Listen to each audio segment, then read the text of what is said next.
I'm Jeremy Brock. Welcome to the BAFTA and BFI International Screenwriters Lecture Series for 2013. I was on the BAFTA Film Committee and discovered I was the only screenwriter who'd ever been on it. And after I got over the shock, I decided that the best I could do for my screenwriting brothers and sisters was to set up a lecture series in the name of BAFTA, and we were able to bring the BFI in on that. This year we've got a fantastic lineup. We start with David S. Goyer, we end with Richard Curtis, and in between we have Hossein Amini, Susanna Grant and Tony Gilroy. These are serious heavyweights from the UK and from America. You will be inspired by these individuals. We have been trying to get Richard Curtis since day one of day one. So this is a huge pleasure because I had begun to give up hope that we would ever manage to lure Richard in. If you asked someone in the street to name a famous screenwriter, they probably couldn't, but they might come up with Richard Curtis. That's how famous he is. And if you look at his filmography, you're looking at the list, not a list, the list of the best-selling British films of all time. He's almost created a genre of his own and has written a mirror that holds itself up to us as British people. One of the keys to the success of the series is that we don't give up on those we love. And even though they come up with very, very good excuses, we just don't accept that. So it's a particular pleasure to have Richard Curtis closing the series, because tonight we have some serious heavyweight writers in the audience. And I am really looking forward to hearing what he has to say. This is almost my first lecture. All the other lectures I've ever given have been to my children. And I'm still doing the washing up. So I'm not exactly convinced of the efficacy of the lecture form. And also, I do also want to say that everything that I say will only be partially true, or as it were, only true for me, which is a really important thing. I mean, screenwriters on the whole don't talk to each other about what they do. For instance, I've always think it's a clever thing to leave myself notes for the next day. So I've never woken up and started writing with an empty page in front of me. There may be other people for whom the empty page is absolutely key. Without it, they couldn't, as it were, feel the challenge. I write enormous amounts. I write 20, 30 pages of stuff a day and hope that some of it's good. There may be other people who do the exact opposite, who care about every word and don't put it down until they're sure it's right. So I seriously don't know what's right or wrong, and all I can do is tell you what's true for me. And the first bit now is going to be of the evening. I've decided to use as my inspiration Jeremy Paxman, and because I'm just going to ask myself the same question a few times and try and give a few different answers. And the question is why. I'll be answering that. And then I think Edith and I have agreed that we might talk about how, as it were, about the processes a little bit more, and then you can ask whatever you like. The first question that I've asked myself is, why did I start writing films? And the answer is because someone called Michael, an American, asked me to write a film. So I got a phone call from my agent saying he wants to see you tonight, and I thought of the idea for the film that I was going to sell him on the Northern Line. And that was the first big mistake that I've never made again, which is that I always have lived with the idea of any film that I'm going to do for at least a year before I eventually start writing it. Films can't be infatuations, they've got to be relationships. And I suppose this is my first observation, that I think the difference between having a good idea for a film and a finished film that you like is the same as seeing a pretty girl at a party and being there when your wife delivers the third baby. It's an incredibly long journey, and a good idea is only the tiny little spark at the beginning of this immense process. Anyway, I came up with the idea for Michael. It was about a father and a son who both found out on their on the same night that the girls they were with, the girlfriend and the wife, were having sex with other people, and so they both, as it were, left their flat and their house and moved in together in a hotel and had to, as it were, deal with their peculiar situations together.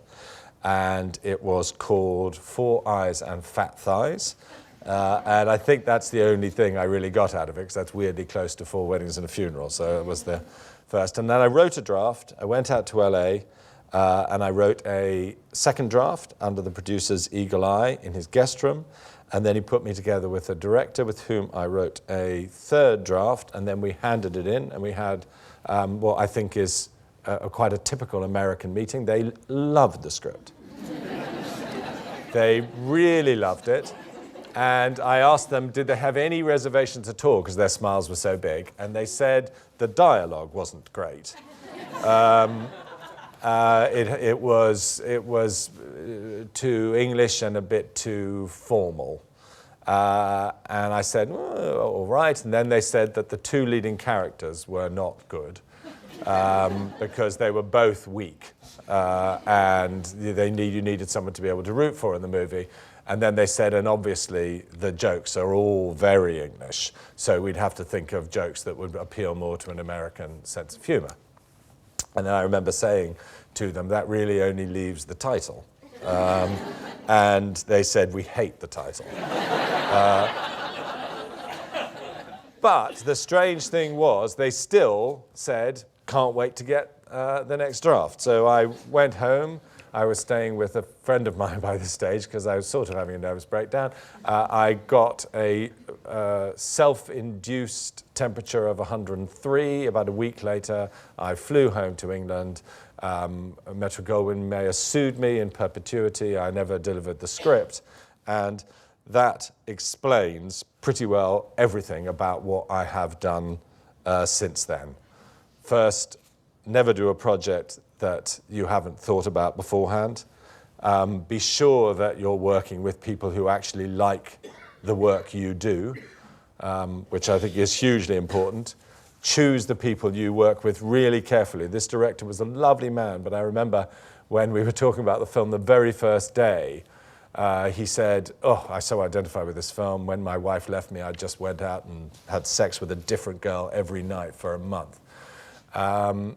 And this was a film about two men who'd only ever had sex with one person in their entire lives. So he was completely and utterly the wrong man to be making this film. But most importantly, and this isn't a rule for everyone, but it sort of explains everything since then, I decided that I would never write a film about anything that I didn't really know about very personally.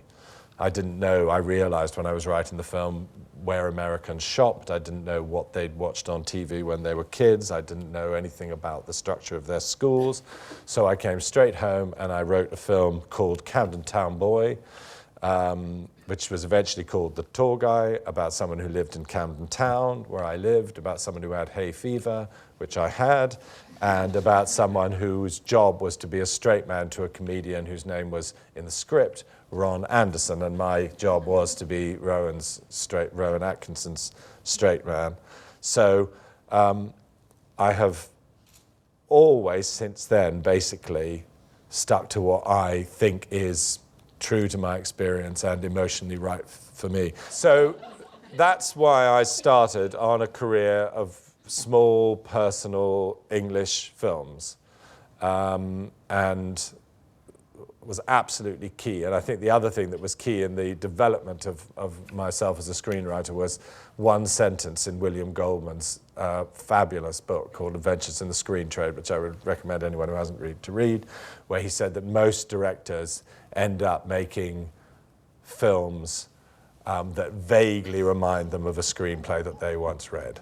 And it's that sentence is the stake of fear through my heart that's dominated everything I've done since then. The next question I've asked myself is why so many of the films, or the films have generally turned out as I hoped they would. And this is quite a complicated and odd thing, and I didn't realize, as it were, it was going to be the core of what I was going to say when I was asked about it. I thought, oh, I'll write about playing lots of pop music while I'm writing. But on the whole, the films that I've worked on have turned out as I intended. And I don't know how replicable it is, and I don't know if my experience is very personal, but I would say that from my point of view, a huge amount of the challenge facing a screenwriter is about control. And that is a very important and tricky area. When it came to Four Weddings, I decided I was going to take it even more seriously. We made a deal that me and Duncan, would be involved in every part of the process of making the film, which meant being there when it was being cast, being there every day when it was shot, and being there a lot of the time when it was being edited, even though not all the time. And so, strangely for me, in the end, I decided, simply in order to stay alive, that I would take to directing myself, which obviously comes with pluses and minuses. I am probably the worst director that I've worked with, but at least I know what I want and how it should be, and that it will be accurate. You've got to be very careful. I'm particularly aware of how horrible it is to have a stubborn writer in the edit, and I hope that I'm more ruthless in editing my own films than anyone else could possibly be. Certainly that's been my experience. I'm always saying take out more, but I do feel that you should, as a writer, if you can, try to be there when it's done, because you don't want to waste your life making or having other people make the wrong films. And now the final bit, which is the most surprising bit to me of all, and it may seem odd to you, but I only started to think about it 4 days ago, is why I have actually written the films that I've written at all. I suddenly thought, why have I written this bunch of films instead of another bunch of films? I've said here, when I thought of first writing movies, these were my favorite 10 films. Godfather 1, Godfather 2, The Adventures of Robin Hood, Dog Day Afternoon, Emmanuel 1, Emmanuel 2, White Christmas, Close Encounters of the Third Kind, Animal House, and A Streetcar Named Desire. And it never even occurred to me that I could write anything like any of those films, in the same way that often you end up marrying someone who's not the slightest bit like you. But there was another bunch of films which, for some reason or other, I felt I could identify with and could do something like. And I'm interested in why I thought that, why I didn't think I could do the other type. And the strange thing to me is that I wrote my first film when I was 30, and I've really ended up, the key things that I've written have been on the same subjects. They've been about love, and they've been about friendship, and they've been about family. And thinking about tonight, I've been as puzzled as some of the people who are very critical of my films are why I would bother doing it again and again and again. And I've tried to think about this. Why have I not gone down a lot of other routes? And I've taken a bit of consolation. I've got a second slide here from thinking about artists, and I'm not comparing myself with these, but I don't know if you've got Chagall.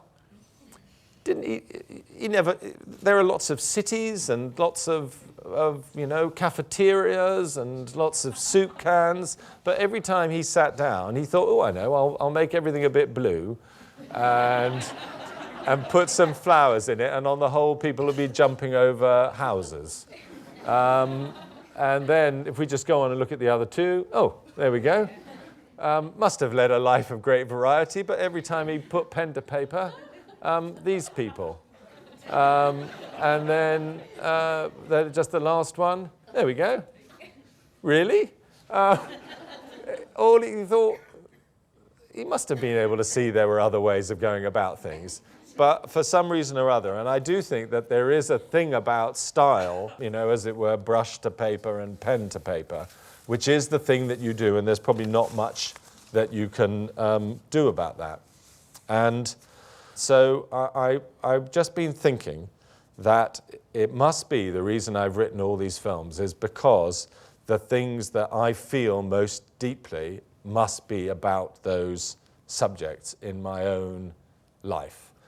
So I was raised in a family that was full of love. That's what was the big thing in my youth, was, as it were, family love. And all the big emotions and all the big things that I've felt have been in this area, in the area of romantic love, family love, friendship, and not, as it were, in the area of serial killers, superheroes, people who died 300 years ago, secrets, scandals, corruption, action, sporting victories, gangsters, things from outer space, all of these things that are of huge interest to other people and take up their time have clearly not been the thing which inspired me. I've just written a lot of times about love, friends, and family, because it would seem that if you really write what you care about, you, as it were, have no choice.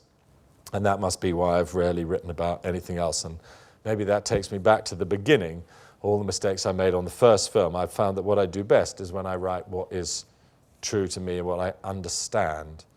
And I hope that I have listened in more ways than one to my own instincts and my own heart. And at least for the moment, that's my explanation why I've ended up writing the things that I have written.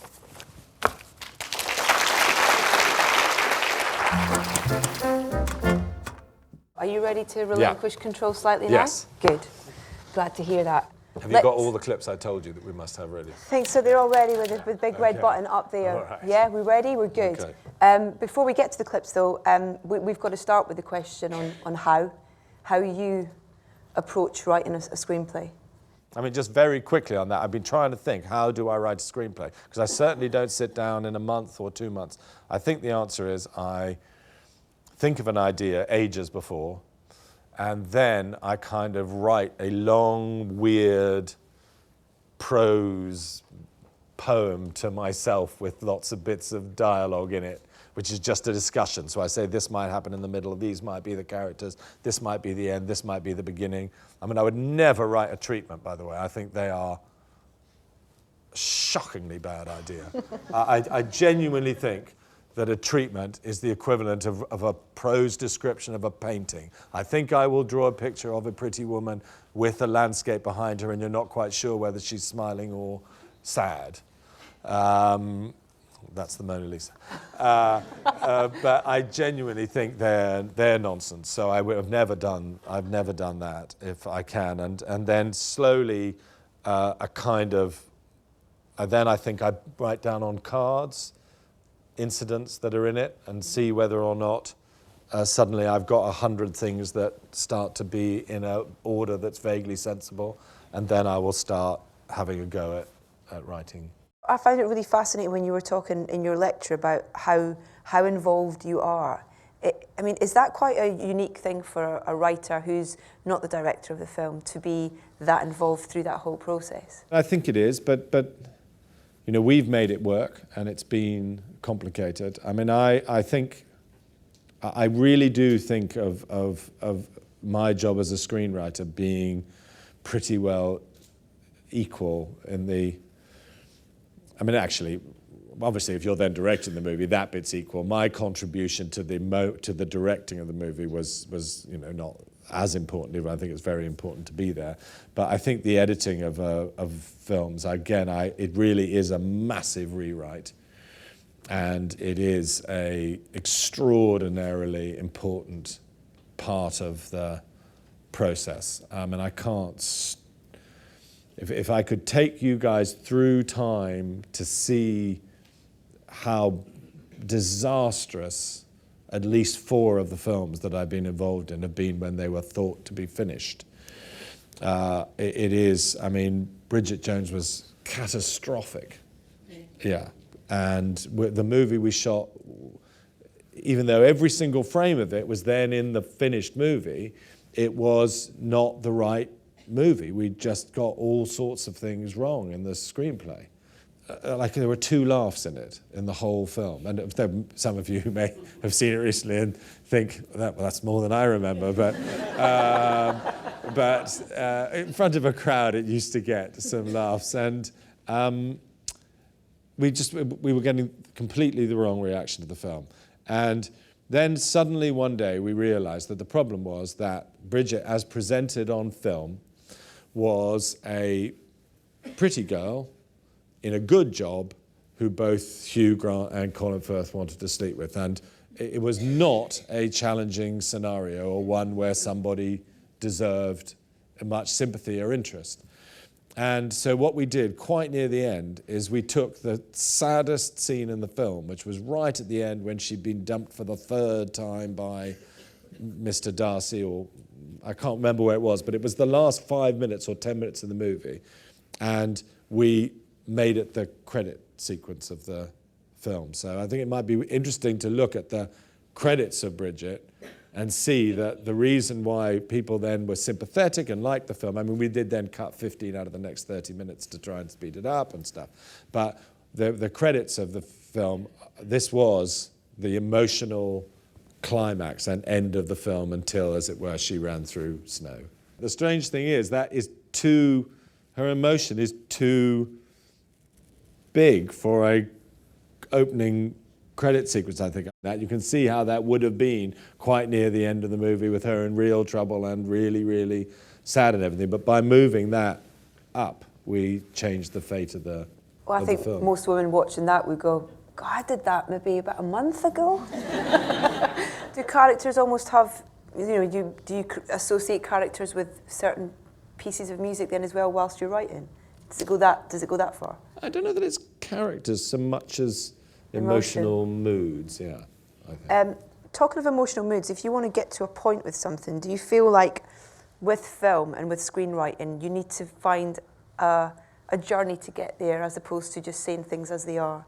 Because you've got a great example of you just from Notting Hill of the scene with Julia. And No, I've actually got in my pocket my hints, and if we've got time for 5 minutes, I might just tell you, as it were, the tricks that I use, which I'm sure will not be useful to most of you, but interesting. I mean, I'll just be honest. One of the things that I found in most of my films, and I was a bit torn between an example I could have given you from almost every film, that sometimes when I'm stuck on a film completely and trying to work out what to do and feeling that I haven't got there, and this will unfortunately destroy the scene that everyone's about to see, but I just write exactly what the film is about in what people say.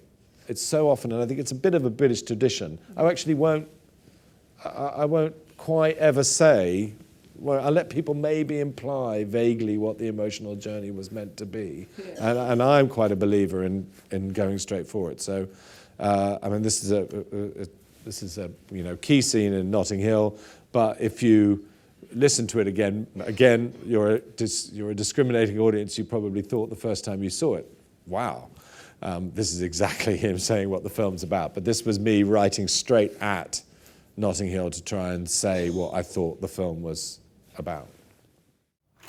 I live in Notting Hill, you live in Beverly Hills. Everyone in the world knows who you are. My mother has trouble remembering my name. Fine. Fine. Good decision. Good decision. The fame thing isn't really real, you know. And don't forget,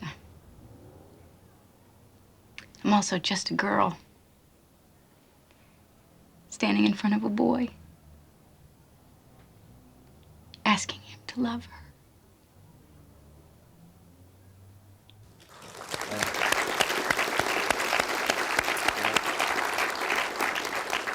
So all I'm just saying there is that was a piece of work, you know, a very deliberate thing to try to exactly sum up what I thought the whole film was about.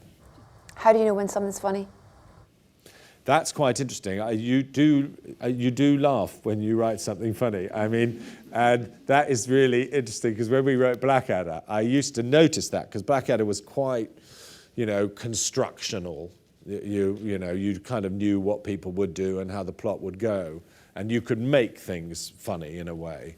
And there were quite a lot of things we did repetitively. And whenever I actually laughed, I would underline things so I would remember that actually made me laugh rather than something that I worked towards. And at the end of the whole process, Ben said, "What were those funny lines that used to be underneath the script?" So he'd obviously never noticed they were the funniest lines that I'd ever written. Okay, questions from our audience. You mentioned your own family background, and whereas most family backgrounds that are mentioned are bad memories for the person telling you about them, you refer to a close and loving family background. My question is, if you had not had that kind of family background, does it mean that you simply would not have become a screenwriter, or would you, do you think, have written films with influence from the kind of awful background you'd had becoming apparent? I realise in retrospect, I'm very interested in things going well. I think there is it would be interesting to talk with people who disagree because I find things going well very, very interesting. And I know that there are lots of people who, when they see a situation, look for the thing that's wrong and say that's the truth. I mean, I have said before that I'm sometimes puzzled by the fact that when I write films about people falling in love, they are critically taken to be sentimental and unrealistic. And yet, 4 million people in London are in love tonight. And today, all around the world, hundreds of thousands of people will fall in love. When someone writes a film about a soldier going AWOL and breaking into a flat and murdering a young pregnant woman, something which has happened twice in history, that film will be described as searingly realistic. I don't see how that's true. I was on a beach in Southwold the other day, and you look along and you see fathers playing with their children, people in love holding hands, older couples having cups of tea with each other. No sign whatsoever of ruthless violence and hatred on that beach. Now, of course, I know from my work with Comic Relief about the dark heart of the UK, but that's not the only story, and I think stories of joy and love are definitely worth telling. And I'm a beneficiary of that. And long may you tell them.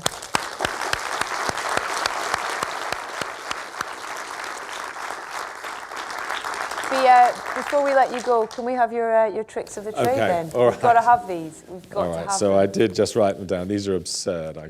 I cannot believe I'm going to say this in front of Christopher. Notebooks at the ready. I can't believe I'm saying this in front of Christopher Hampton. I live in a street with only 2 houses in the street, and I'm the second best writer in the street. and the third best director, as my son Charlie now knows more about. What have I written here? I'm not going to say that. Come on, you wrote it. And I've said the thing about going on the nose. Oh, this is just a hint of mine, which I do think is helpful if you're a writer, is when I get stuck, which is often, I always write 1, 2, 3, 4, 5 in the gap on the page. And then I give myself 5 goes at the problem. So I don't have that dreadful pressure of thinking, I got to get it right this time. What is he going to say to her? What can they do? I just write something that's the same as the thing I wrote before, something that's a bit different, something that's completely different, something with another character and something from outer space, as it were. And by the time you've relaxed enough to write the 5, you often find that somewhere in the 5 is the answer that you need, whereas the pressure of having to get it right, I find very hard. Do you get writer's block often?